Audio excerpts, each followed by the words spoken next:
शांति। आज 28 अक्टूबर 2024 भारत में सोमवार है। Today is 28 October 2024 and it's Monday in Bharat. आज की मुरली का जादुई रहस्य स्वयं को प्रेरणा देने के लिए magical secrets of today's Murli for motivating the self।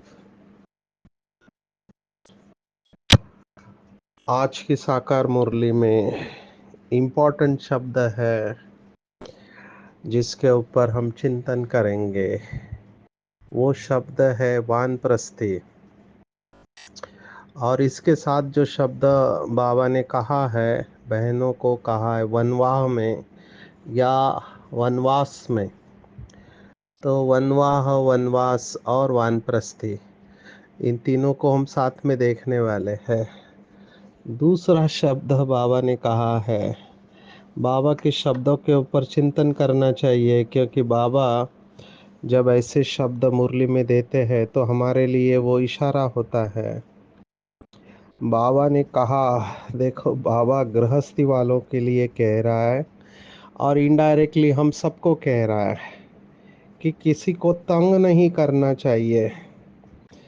कोई एक दो को गिराने की कोशिश करते हैं तो तंग करना, इसके ऊपर हम देखेंगे, क्योंकि मुझे ये बात इम्पोर्टेंट लग रही है। इसलिए क्योंकि रिलेशनशिप्स में जब एक दूसरे के संबंध संपर्क में आते हैं तो कुछ लोग बहुत तंग करते हैं और उसके वजह से बहुत डिस्टरबेंस होता है परिवार में, सेंटर पर या ऑफिस में।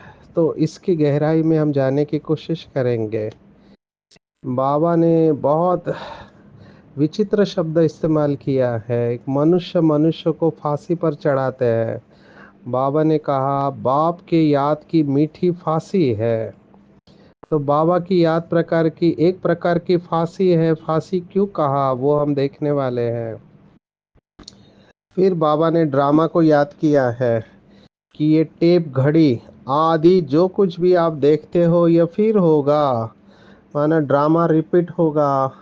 और कैसे भगवान भी ड्रामा के वश है, ये बात आज बाबा ने फिर से याद दिलाई है। फिर बाबा ने कहा जो पास्ट में होकर जाते हैं बातें, वो उसको बैठ लिखते हैं कहानियों के रूप में। त्योहार आदि सब यहाँ के हैं, होकर गए हैं, तो वो लिखते हैं द्वापर में। और इम्पोर्टेंट शब्द उसके बाद जो आया है वो है सिद्धि स्वरूप। ये भी बहुत इम्पोर्टेंट शब्द है। रिद्धि सिद्धि को भी आज याद किया है।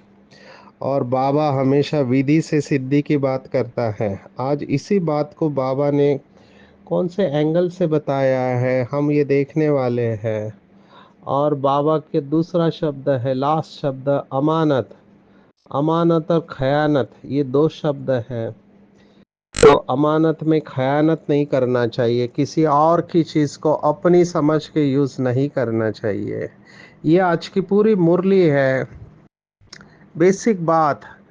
बहुत भाई बहनें मुझे कहते हैं कि बाबा तो सागर है, सागर के पास अफाट अखूट खजाना है, वो मुरली में कितनी बातें सुनाता है। अभी ये सब बातें बुद्धि में कैसे धारण करें, इतनी सब बातें कैसे धारण करें।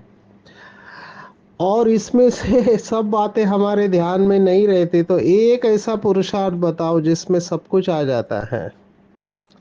तो बहुत भाई बहनों को ये प्रश्न पूछा गया, बाबा ने इसका जवाब दिया हुआ है। बाबा ने कहा सब भूल जाओ, आज बाबा ने कहा सबसे पहली पहली श्रीमत है देही अभिमानी बनो। ये फर्स्ट श्रीमत है और मेरे हिसाब से मोस्ट इम्पॉर्टेंट श्रीमत है। इसमें सब कुछ आ जाता है। जैसे हिंदी में कहावत है कि हाथी के पाँव के नीचे सब कुछ आ जाता है, ऐसे ये एक बात है जिसके अंदर सब कुछ आ जाता है। बाकी फिर है विस्तार की बातें। एक है सार और एक है विस्तार। बाबा ने एक मुरली में कहा था सभी पॉइंट्स का सार है, पॉइंट बन जाओ। आदरणीय जगदीश भाई ने कहा था कि अगर आपको बिंदु बनना है तो ज्ञान में सिंधु बनना पड़ेगा। तो बिंदु बनना है और यही अभ्यास है सोल कॉन्शियसनेस। बार बार चलते फिरते उठते बैठते खाते पीते जागते सोते ये अंदर धुन लगी रहनी चाहिए जब तक वो ऑटो पायलट मोड पर नहीं चले जाए।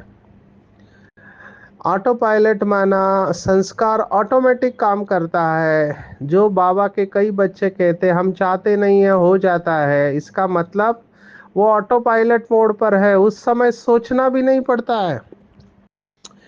यहाँ पर एक व्यक्ति मुझे मिला, उसने कहा मैं स्पोर्ट्स का ट्रेनर हूँ लेकिन मुझे एक बुरी आदत है कि मैं स्मोकिंग करता हूँ और ट्रेनिंग देते देते मेरे हाथ में कब सिगरेट आती है, कब मैं उसको जलाता हूँ, कब उसको सुलगाता हूँ, पीता हूँ, ख़त्म हो जाती है, मुझे पता ही नहीं चलता है। तो ये जो कहा इस आत्मा ने बहुत इंटरेस्टिंग कहा, ये ऑटोमेटिक बिहेवियर है। जो लोग कहते हैं कि गुस्सा आ गया, कब आया पता ही नहीं चला, तो इसको हमको कॉन्शियस में लाना है। मैंने इस आत्मा को एक ही होमवर्क दिया था। मैंने कहा कि आप अभी चलो कोई बात नहीं, आप सिगरेट पियो लेकिन कॉन्शियसली पियो। सिगरेट को जब आप निकालते हो उसको देखो 5 मिनट तक, उसको फील करो। उसको पीना नहीं है, अनकॉन्शियस नहीं होना चाहिए, बेहोशी में नहीं, होश में करो। फिर उसको देखो, उसको सूंघो, उसका कलर देखो, उसके अंदर तंबाकू का स्मेल ले लो और उसके देखते हुए उसको मुंह में रखो, फिर निकालो, फिर मुंह में रखो, फिर निकालो, उसको देखते रहो और फिर आप उसको धीरे से जलाओ, फिर देखो। धुआं लेना नहीं है। इस तरह से आपको बहुत होश आवाज में सिगरेट पीना है। उस भाई ने कहा मैंने 2-4 सिगरेट पिया और मुझे अंदर से आवाज आया ये सब फालतू है, वेस्ट है, और मेरा छूट गया। तो जब आप अनकॉन्शियस को कॉन्शियस में लाते हैं तब आपको पता चलता है कि मैं क्या कर रहा हूँ। उस समय होश में जीना है। इसलिए कई लोग ये टॉपिक लेते हैं कॉन्शियस लिविंग। भगवत गीता भी कहते हैं योगी उसे कहते हैं जो जागृत अवस्था में रहता है, वो योगी है। बाबा कहते हैं स्वप्न और संकल्प में भी अपवित्रता के थॉट्स नहीं आने चाहिए। ये तभी हो सकता है जब आप जागृत है। पर ये अवस्था अभ्यास से आती है। जितना जितना दिन भर में हम जागृत रहेंगे उतना हमारी अमृत वेला अच्छी होगी। हमने पहले कई बार देखा है अमृत वेला आपके दिन भर के प्रयासों का बख्शिश है। भगवान आपको अमृत वेला बख्शिश देता है कि आपने दिन भर क्या अटेंशन किया। आपको उठने की मेहनत नहीं है। बहुत वीके भाई बहने और हमारा भी अनुभव है, हम बहुत शरीर जवाब दे देता है कि आपकी एनर्जी ख़त्म हो चुकी है, आप बहुत सेवा में अपने को पुश करते हो, लेकिन अमृत वेला अपने आप आँख खुल जाती है। तो ये बाबा की मदद है, दुआएं है, नहीं तो आँख खुलना बहुत मुश्किल है। जब कोई थक जाता है तो वो गहराई में सो जाता है, लेकिन अनुभव कहता है कि बाबा अमृत वेले उठा देता है, अपने आप आँख खुल जाती है। फिर उठ के जब योग करते हैं तो बहुत अच्छा लगता है। इवन एक्सरसाइज करने वाले भी हमको ये अनुभव सुनाते हैं कि एक्सरसाइज करने का हमको आलस से आता है, लेकिन हम कहते हैं चलो शुरुआत करते हैं और शुरुआत करने के बाद अच्छा लगता है। तो ये पुराने संस्कार हमको अपने तरफ खींचने की कोशिश करते हैं। लेकिन मैं यही कह रहा हूँ कि ये देही अभिमानी जो बात बाबा ने कही, ये जितना बार बार अभ्यास करेंगे उतना वो आदत कहो, संस्कार कहो, नेचुरल हो जाएगा। जो सतयुग की अवस्था है कि सतयुग में देवी देवताओं को याद नहीं करना पड़ता है कि हम देवता है, हम ही देवता, हम है ही पवित्र, हम है ही आत्मा। जैसे अभी बाबा ने कहा एक मुरली में कि अभी आपको याद नहीं कराना पड़ता है कि मैं पुरुष हूँ, स्त्री हूँ, शरीर हूँ, क्योंकि बहुत काल का अभ्यास हुआ है। ऐसे ही यहाँ पर एक जन्म में हमको इतना अभ्यास करना है कि आधा कल्प तक हम सोल कॉन्शियस रहे। अब ये अभ्यास जितना जो ज़्यादा करेगा उतना उसको फायदा है। बाबा ने दो बातें बताई, देही अभिमानी बनो और देह अभिमान छोड़ो। ये दोनों बातें साइमल्टेनियसली होती है, माना एक साथ होती है। धारण करना और छोड़ना दोनों बातें एक साथ होनी चाहिए। आप धारण कर रहे हैं लेकिन छूट नहीं रहा है, तो छोड़ना भी है, धारण भी करना है। कुछ लोग करते हैं छोड़ेंगे तो धारण होता जाएगा। ये वैसे ही है कि नष्टो मोह बनो तो स्मृति स्वरूप बनेंगे, या फिर स्मृति स्वरूप बनेंगे तो नष्टो मोह अपने आप बन जाएंगे। आप एक बात को पकड़ के चलो, दूसरा ऑटोमेटिक होता है। तो ये अभ्यास बहुत गहराई से करना है, बार बार अपने को याद दिलाना है, चलते फिरते बात करते समय भी सोल कॉन्शियस होके बात करना है। बाबा ने ये बताया हुआ है कि किसी को देखते हो, किसी का 7 डेज कोर्स करते हो, मैं ये ध्यान रखता हूँ जब मैं सेशन ले रहा हूँ। जैसे आज मैंने एमबीबीएस स्टूडेंट का सेशन लिया, या अभी मैं बॉर्डर सिक्योरिटी फोर्स का सेशन लेके आया, बॉर्डर रोड ऑर्गेनाइजेशन। तो वो सेशन लेते समय अंदर से यही भाव था कि ये आत्मा रूप में भाई भाई है और शिव बाबा के बच्चे हैं, सभी आदि अनादि पवित्र है। अभी ये पुलिस वाले जो होते हैं, आर्मी वाले होते हैं, ये घर से काफ़ी दिनों तक दूर रहते हैं, अकेलापन आता है इनके अंदर, घर की याद आती है। कई लोग तो कोप अप कर लेते हैं घर से दूर का स्ट्रेस, लेकिन कई लोग कोप अप नहीं कर पाते हैं, तो वो नशा करना चालू करते हैं, शराब पीते हैं या और कोई नशा करते हैं। तो उनको समझाते समय जब हम आत्मिक दृष्टि रखते हैं और बाबा की याद में समझाते हैं, तो उनको तीर लगता है, उनको अनुभव भी अच्छा होते हैं, अपनेपन का भासना आती है। तो ये अभ्यास हमको साइमल्टेनियसली करना है। सोल कॉन्शियस, जिसको बाबा कहते हैं आत्मिक स्मृति, आत्मिक दृष्टि, आत्मिक वृत्ति, जितना हम इसमें रहेंगे, जितना हम इस अवस्था में रहेंगे, उतना आप देखेंगे कि आपके विघ्न दूर होते जा रहे हैं। बाबा ने तो एक मुरली में कहा था कि आत्मिक दृष्टि अगर पक्की है, आत्मिक दृष्टि पक्की है, तो आपके विकर्म विनाश भी हो सकते हैं, क्योंकि बिंदी का अभ्यास पक्का हो जाएगा आपका। तो बाबा ने कई सारी गहरी बातें बताई हुई है, इसके ऊपर गहराई में जाकर चिंतन करेंगे। हम दूसरी पॉइंट के ऊपर आते हैं। बाबा ने ये बात अलग अलग तरीके से कही हुई है। अभी पिछले महीने में पूरा महीना अव्यक्त इशारे इसी के ऊपर था कि इच्छा मात्रम अविद्या बनो। बाबा ने आज कहा कि तुम भगवान के बच्चे कोई भी इच्छा व चाहना नहीं रख सकते हो। क्यों?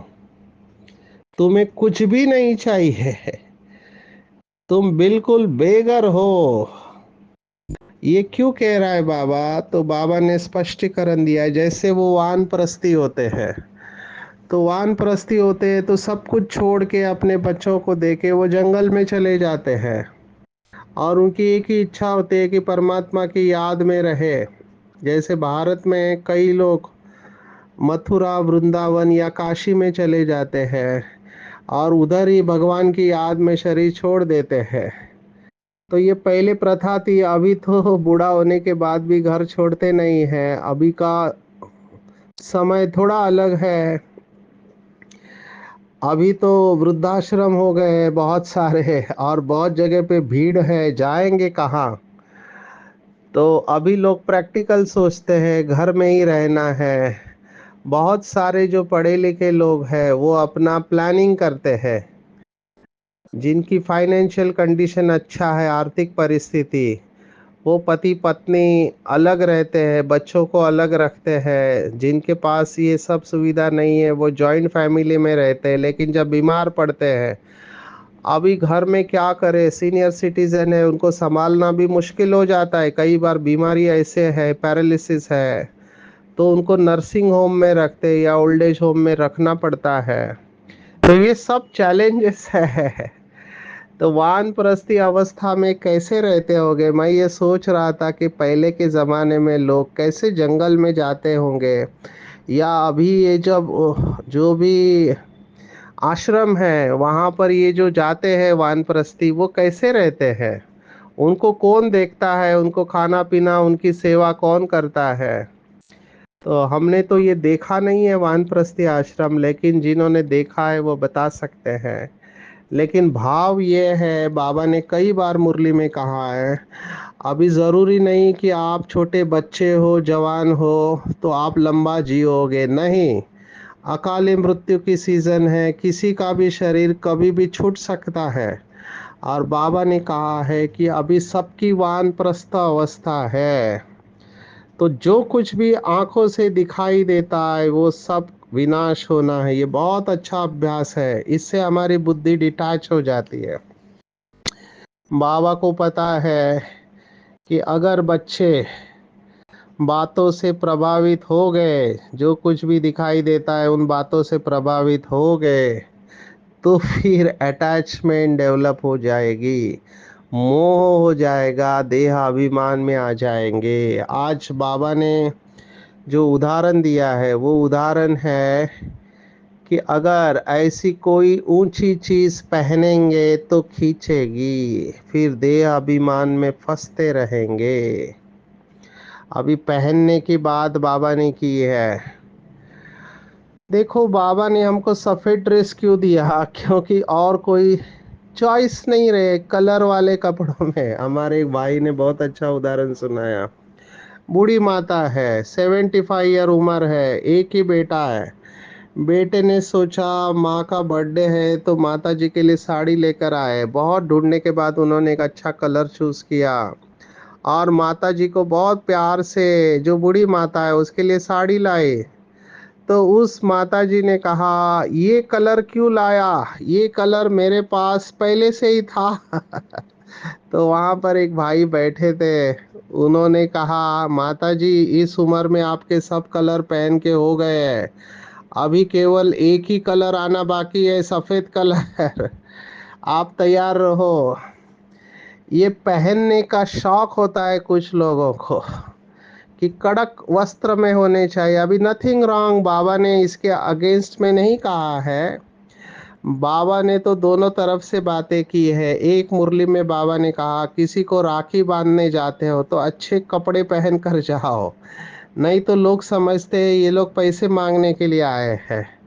किसी को समझाने जाते हो तो भी अच्छे कड़क कपड़े पहन के जाओ, बड़े आदमी के पास जाते हो तो। लेकिन बाबा का भाव ये है कि उसके वजह से आपके अंदर देह अभिमान नहीं आना चाहिए। अब ये मुश्किल है, क्योंकि जितने आप कड़क कपड़े पहनेंगे, ऊंचे कपड़े पहनेंगे, तो उसके ऊपर ध्यान तो होगा। दूसरा, मनोविज्ञान ये कहता है कि जब हम अच्छे कपड़े पहनते हैं, जैसे अभी दिवाली आ रही है, आपने अच्छे कपड़े पहने, डिज़ाइनर क्लोथ्स पहने हैं। मुझे पता नहीं कितने लोग डिज़ाइनर क्लोथ पहनेंगे बाबा के बच्चे, लेकिन है बाबा के कई अमीर बच्चे हैं जिनके पास बहुत धन है, तो अच्छे कपड़े पहनते हैं, उसमें गहने भी पहनते हैं, श्रृंगार करते हैं। अभी आपने अच्छा श्रृंगार किया, बहुत अच्छी बात है। उसके बाद फिर आप राह देखते हो कोई आपको कॉम्प्लीमेंट्स दे रहा है या नहीं दे रहा है।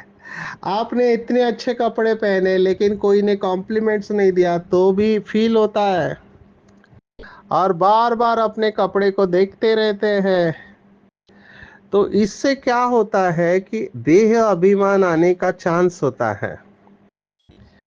लौकिक में भी कहावत है, simple living and high thinking. Brahma Baba, आपने ब्रह्मा बाबा का फोटो देखा होगा, लौकिक का फोटो और अलौकिक जीवन का। कितना सिंपल और साधारण, जो इतने रॉयल रहते थे एकदम सिंपल और साधारण रहने लगे। अब ये क्यों किया ब्रह्मा बाबा ने? क्योंकि उनको भी पता था कि अगर हम टू मच इसमें जाएंगे तो देह अभिमान आ सकता है। सफेद ड्रेस बाबा ने दिया कि चॉइस नहीं रहे, लेकिन अभी सफेद में भी कितने सारे ऑप्शंस भाई बहने ढूंढ रहे थे। सिल्क वाला सफेद, बॉर्डर वाला सफेद, उसकी बॉर्डर अलग होती है, चमकने वाला सफेद होता है, उसमें कलर कॉम्बिनेशन डालते हैं, क्या क्या नहीं करते हैं, मैं देख के हैरान हो जाता हूँ। पर ठीक है, ये मनुष्य का स्वभाव है कि उसको वैरायटी पसंद है, क्योंकि एक ही कलर, बाबा ने देखो भाई बहनों को एक ही कलर दिया सफेद, अभी किसी ने उसके ऊपर कलर का जैकेट ला डाल दिया, फिर वो ट्रेंड चालू हो गया तो जैकेट पहनना चालू किया। ये सब क्या है? ये मनुष्य वैरायटी चाहता है तो नई नई बातें इन्वेंट करता रहता है। ठंडी लगती है तो ठंडी में ऐसा ड्रेस पसंद है, इससे इम्प्रेशन पड़ता है। बहुत सारी बातें इसमें आती है। मैं पुराने बाबा के वक्त के सभी फोटो देख रहा था कि उसमें किसी ने ऐसा ड्रेस पहना है क्या। हमारी दादियाँ कितनी साधारण रही है, हमारी समर्पित बहनें एक ही सफ़ेद साड़ी, और उसका कितना रिगार्ड और रिस्पेक्ट है सफ़ेद ड्रेस का। अभी हम तिनसुकिया में मेडिकल कॉलेज में गए थे तो वहाँ कैबिनेट मिनिस्टर आए थे, सेंट्रल मिनिस्टर। अभी हम सब है, मेरा लेक्चर है, मैं कॉलेज में कलर ड्रेस में जाता हूँ क्योंकि सफ़ेद ड्रेस पहन के लोग समझते हैं ये धर्म की बातें करेंगे।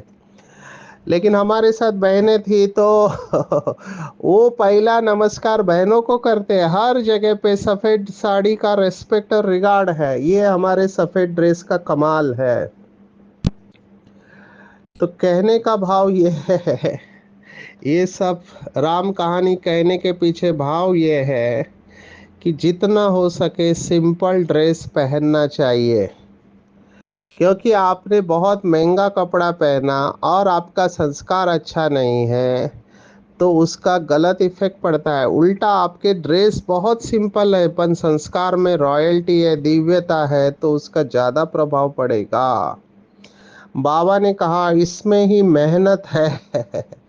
बाबा ने इसमें मेहनत कही है। अब बाबा ने मेहनत क्यों कहा मुझे समझ में नहीं आ रहा है, लेकिन मेहनत है। शायद बहुत बच्चों की बुद्धि इसमें जाती होगी। केवल पहनने की बात नहीं है, पहनना तो एक एग्जाम्पल बाबा ने दिया। बाबा ने मुरली में कहा खाने पीने का शौक नहीं होना चाहिए कि मुझे हर वक्त अच्छा खाने को मिले, अच्छे कपड़े पहनने को मिले, रहने को घर अच्छा हो। जितना हो सके जो मिला है उसमें संतुष्ट रहो, अपनी कैपेसिटी के अनुसार चलो, लेकिन टू मच इसमें नहीं जाओ। मेन है सोल कॉन्शियस, क्योंकि अगर बॉडी कॉन्शियस हुए तो नुकसान हो जाएगा। तो इसके ऊपर चिंतन करेंगे। बाबा ने एक मुरली में कहा था 36 छत्तियों वाला कपड़ा पहनना चाहिए, माना 36 जगह पे जिसको फटा हुआ है और उसको आपने स्टिच किया है। ये क्यों कहा? ताकि आपका बॉडी कॉन्शियसनेस निकल जाए। कितने संतों की कहानी हम सुनते हैं। आज बाबा ने महात्मा गांधी जी को याद किया। देखो, बाबा ने आज कहा गांधी जी को प्रजापिता नहीं कह सकते, लेकिन उसको महात्मा तो कहते हैं क्योंकि उन्होंने पूरा जीवन भर एक ही ड्रेस पहना है, जो भी है धोती। और ये बहुत टफ पुरुषार्थ है पूरा जीवन भर, क्योंकि जीवन के जितने भी ऋतु है उसमें सिंपल बने रहना ये बहुत मुश्किल होता है। तो गांधी जी बहुत लोगों के आइडल रहे हैं। ऐसे बहुत योगी होके गए। मैं तो इंटरनेट पे एक हिमालयन योगी का देख रहा था, एक लंगोट पहना हुआ है, चारों तरफ बर्फ है, उसके माइनस टेम्परेचर है, और उसमें वो क्या कहते हैं लेट रहा है, वो उसमें उड़ी मार रहा है, जंप कर रहा है, और बाजू में जो जवान है, जो आर्मी के जवान है, वो डबल ट्रिपल ड्रेस पहने हुए हैं सिर से लेके पाँव तक, और वो ठंडी में है, वो इसका शूटिंग निकाल रहे हैं। फिर इसने एक जगह पे बर्फ को फोड़ के बर्फ के नीचे जो पानी था उसको निकाल के अपने सिर के ऊपर डाला और अपने शरीर को धोया, और फिर वो उलाटी मारते हुए वो गया। तो ये आत्मा कैसे रह पाती है इतना ठंडी में? तो ये उनकी ताकत है, उन्होंने तत्वों को जीत लिया है। तिब्बत में रहने वाले बुद्धिस्ट मंक के ऊपर भी स्टडीज हुआ है, सभी शूटिंग करने वाले डबल ट्रिपल ड्रेस पहन के शूटिंग कर रहे हैं, और ये दो बुद्धिस्ट मंक आते हैं जिन्होंने ऊपर कुछ नहीं पहना है, नीचे धोती है, आके बर्फ में बैठ जाते हैं, साधना करते हैं लंबे समय तक। तो ये कैसे संभव है? इन्होंने तत्वों को जीत लिया। तो ऐसे भी योगी है, भले हमारे अंदर इतनी शक्ति नहीं है, लेकिन इन सब के पीछे भाव ये 36 प्रकार का भोजन मिले तो भी अच्छा, और सूखी दाल रोटी मिले तो भी अच्छा। बेसिक पॉइंट है कि इसमें हमारी बुद्धि नहीं जानी चाहिए, वनवा में रहना है। इसके ऊपर चिंतन करेंगे, कहीं मेरी बुद्धि इसमें जाती तो नहीं है।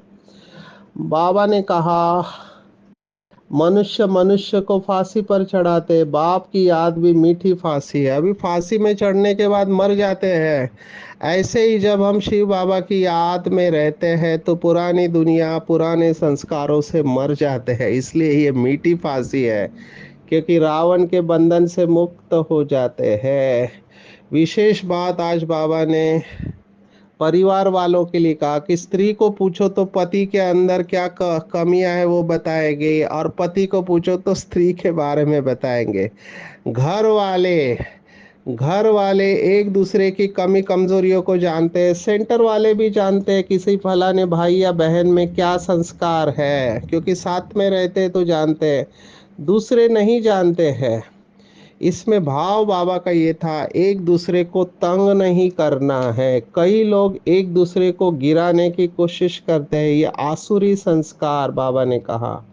तो ये आसुरी संस्कार हमारे अंदर नहीं होना चाहिए। कई सेंटर पर मैं देखता हूँ एक दूसरे को पसंद नहीं करते हैं। ये आसुरी स्वभाव जितना जल्दी बदली करेंगे उतना सुखी हो जाएंगे। दैवी स्वभाव धारण करना है, एक दो के मददगार होकर चलना है, किसी को अपोज नहीं करना है। इसके वजह से बहुत विघ्न निर्माण होते हैं।